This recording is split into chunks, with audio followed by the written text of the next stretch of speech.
Da Vinci was the greatest painter and inventor of modern European history. He went from being an illegitimate child, overlooked by society, to becoming one of the wealthiest and most famous individuals of the Renaissance. Yet, Da Vinci was much more than his paintings. He was a deeply complex and visionary figure, far ahead of his time. But why was he considered a literal lunatic? To answer that question, we gotta start at the beginning. He was born on April 15th, 1452, in Italy, in a town near Florence called Vinci. As the son of Piero da Vinci and Caterina Lippi, he was fortunate that his parents were not married. Had they been, tradition might have forced him to follow in his father's footsteps and become a notary. We know little about his childhood. He did not receive a formal education, but attended only an abacus school where he learned mathematical skills useful in commerce. His father quickly recognized Leonardo's talent and sent him as an apprentice to the famous painter Andrea del Verrocchio, who lived in Florence. In the master's workshop, Leonardo increasingly perfected his techniques and studies. In 1472,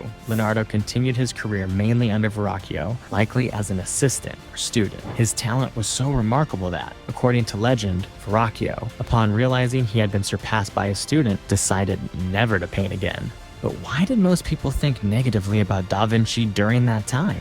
The answer to this question lies deep in the mind of Da Vinci, and Leonardo was famous for his restless mind, which meant he never even finished a lot of his work. For example, at the end of 1470, he began painting the Adoration of the Magi for the monks of the Church of San Donato, but he never finished it, because he was always seeking a new technique or discovery, and once his curiosity was satisfied, he would lose interest. Because of that, a lot of people were hesitant to commission works from him. But how did he become so rich when he didn't even finish his paintings? Well, even for paintings he didn't finish, he often got advances or partial payments when starting. By 1490, Leonardo's net worth is estimated to have been around 100,000 florins. Considering that a highly skilled craftsman in Florence might make only a few hundred florins per year, this was a significant amount of money.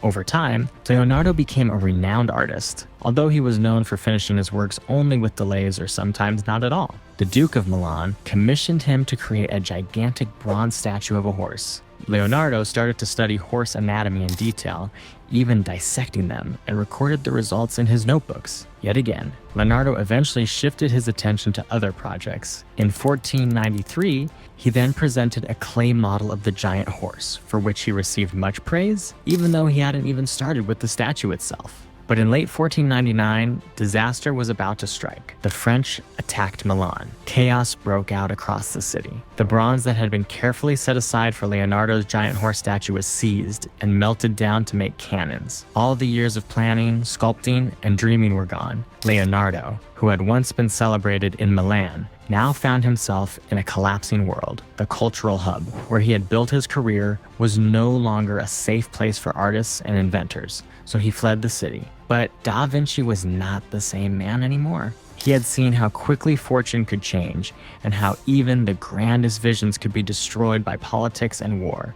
So now it was time to go back to his hometown, Florence. Returning to Florence stirred up dark memories for Leonardo. Back in 1476, he had been anonymously accused of committing homosexual acts of crime but punishable by death. Though the charges were dropped for lack of evidence, the fear and public shame had never truly left him. It had shaped him into a more secretive, cautious man, someone who kept his true thoughts hidden from the world. Now, at 47 years old, Leonardo was no longer the ambitious young artist he had once been. The years of political chaos, personal humiliation, and lost dreams had left their mark. His mind grew darker, sharper, and more restless than ever before. He threw himself into invention, biology, and even the dark art of designing weapons. He drew plans for gigantic crossbows that could launch boulders across battlefields.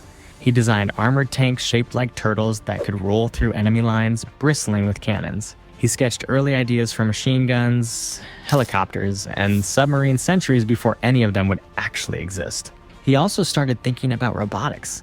One of the wildest things he built during this period was a mechanical knight, a humanoid robot that could sit, stand, wave its arms, and move its jaw. This wasn't science fiction. He actually built a version of it using gears, pulleys, and cables hidden under a suit of medieval armor. But Da Vinci's hunger for knowledge went even darker. Around this time, he started sneaking into hospitals and morgues at night to dissect human corpses. He wanted to understand every muscle, every tendon, every bone. Over the course of his life, he would dissect more than 30 bodies. While the world around him feared death and disease, Da Vinci saw the human body as the greatest machine ever built, and he wanted to understand it. Here's a popular quote from him. But was this the end for him as an artist? No, absolutely not. Around 1507, he returned to Milan. It had been nearly 7 years since he fled Milan. In 1507, Milan was still under French rule, now controlled by Louis XII of France. The city was no longer the same vibrant cultural hub that Leonardo had once known. The power dynamics had shifted, and when he turned 53 years old, he started to work on his most famous painting of all time, the La Gioconda, or better known as the Mona Lisa. Although many believe in the mysteries surrounding the identity of the woman, and some even suggest it might be a self-portrait of Leonardo, the woman portrayed was likely Lisa del Giocondo, the wife of Florentine silk merchant Francesco del Giocondo. The painting shows Lisa's slight smile and penetrating eyes. The smile, though subtle, seems to express happiness and contentment. It is said that Leonardo had musicians and jesters around Lisa while painting her to make her smile. Leonardo stayed in Milan until 1513, then moved to Rome. By then, his fame had reached King Francis of France,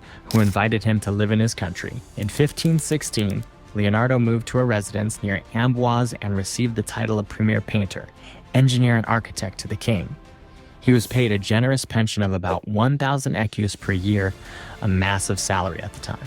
But in 1519, weakened by illness and suffering from a paralyzed hand, I wrote my last will, leaving my manuscripts and works to Melzi and Salii, my loyal apprentices. I tragically died in 1519 at the age of 67 and was buried in the church of St. Florentin.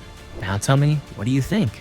Was Da Vinci really a lunatic or just a man with a never-resting mind? Write it in the comments.